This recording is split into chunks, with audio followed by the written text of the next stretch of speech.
Hello, Nubia. This is one of my newest and favorite diagrams. It appears as to be a hot water preheater system, and it is. Okay. It is API, aquatic planetary intelligence, NOR-NAND logic circuits, and it is. Okay. But what this actually is your foretaste of how the entire world's consumer energy load neutralization systems will accomplish their task of healing the earth for all mankind.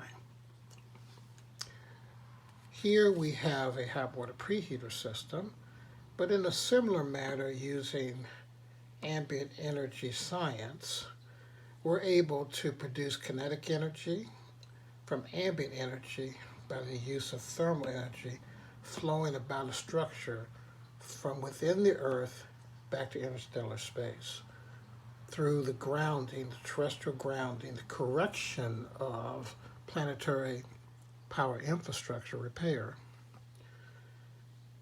to cause a technique called not solid insulation, but fluid installation technique. It is basically like shields around a starship. Our task on Earth is to neutralize consumer energy load. And in the case of the hot water preheater system, what it does, depending on time of day, or the angle of the Earth across your particular point in Earth during the year, there is a rise and a fall of energy that is captured and transferred into this heat antenna system, and it acts like micro generation across the entire energy system. Micro generation. But it also acts like and functions as load shedding autonomously across the entire utility generation system.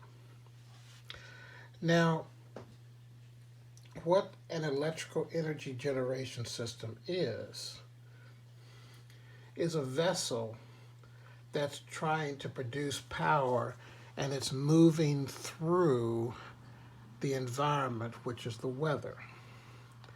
The weather, however, is nothing more than fluid that has reacted to energy flows through and across it, wherever they are.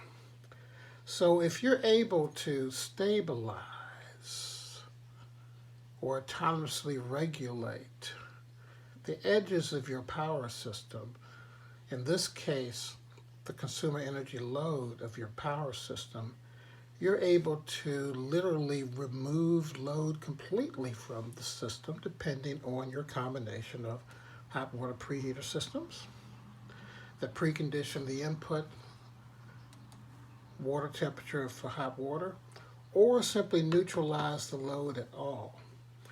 Because 40 to 60% of all energy use outside of these pesky data centers, okay, are for residential HVAC, well, not residential, all HVAC environmental life support conditioning within structures, okay?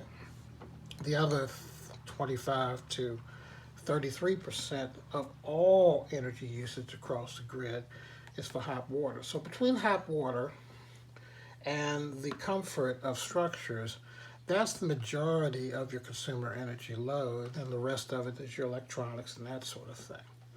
Okay, but with the rise of data centers, the rise of electrification, and the inanimate use and overuse and misuse of water has caused a crowbar effect to be imminent in the power generation system. Once the crowbar effect goes,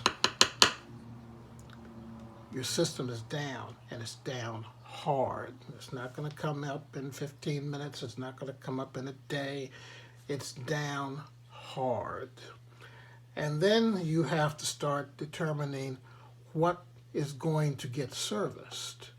Is it going to be the environmental and comfort systems for human beings, or is it going to be power for data centers? Is it going to be power and energy for electrification of the transportation system? A new system methodology that is poisoning the earth by ripping it apart just for batteries. They can only hold 10% of its charge or necessary charge. It's a problem. But here, you will see years from now, not because I can tell you or predict what date's going to happen, not because I can tell you how it's going to occur, but the clean methodology of using stored Earth energy from 4.3 billion years ago and regulating and using the vibrations of the planet and the crossing of wind and sun, heat and water.